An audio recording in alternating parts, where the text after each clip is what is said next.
বলি যে বাংলাদেশের ভোগ্যপণ্যের আমদানিকৃত ভোগ্যপণ্যের একজন বড় প্লেয়ার ছিলেন এসআরএম। আপনারা জানেন সে পালিয়ে গিয়েছে দেশ থেকে, বিজনেস থেকে অ্যাবসেন্ট। আমরা বাণিজ্য মন্ত্রণালয়ের পক্ষ থেকে এরপরেও বাজার এর সাথে যারা অংশীদার আছেন তাদের সাথে সংশ্লিষ্ট হয়ে এই বাজারকে আমরা ব্যবস্থাপনার চেষ্টা করছি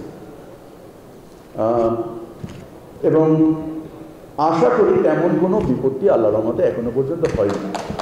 এবং ইনশাআল্লাহ আমি এটাও আপনাদেরকে অ্যাসিওর করতে চাই, গোয়িং ফরওয়ার্ড ইন রমাদান ইনশাআল্লাহ সমস্যা হবে না। তবে হ্যাঁ, এই মুহূর্তে আমি তেল নিয়ে একটু আওয়াজ শুনতে পাচ্ছি।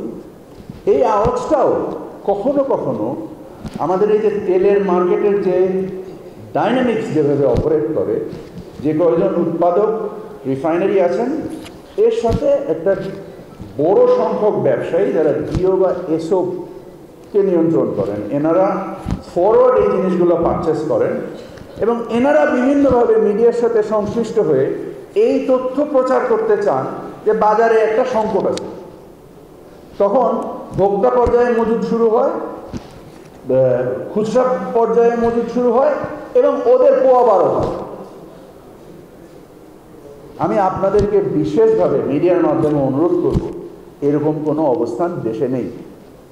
তো আপনারা দয়া করে এই মজুদদারির বিরুদ্ধে আপনারা যারা মিডিয়াতে নিউজ তুলে দেন, দেওয়ার সময় একটু চিন্তা করেন কার বিরুদ্ধে যাচ্ছে এটা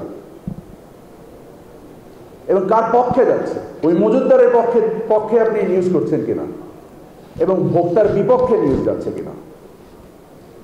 সরকার বেকায়দায় করতে পারে, অসুবিধা নেই, ওকে। আমার চাকরি কয়দিনের, খুব বেশি দিনের তো না। বাট দ্য প্রবলেম ইজ এই যে ইনস্টিটিউশনাল যে ফেলিয়ারটা হয়েছে দেশে, যার মধ্যে ভোক্তাকে ট্যাক্সিং করার যে একটা দুর্বৃত্তপরায়ণ একটা যে কালচার তৈরি হয়েছে, সেখান থেকে আমাদেরকে সেলফ রিকনসিলেশনের একটা টাইম এসছে বলে আমি মনে করি। এবং আমি আন্তর্জাতিক বাজারে বিভিন্ন পণ্যের যে দাম দেখছি, আমার হিসাবে তো দাম কমার কথা, বাড়ার কোনো কারণ আমি দেখি না,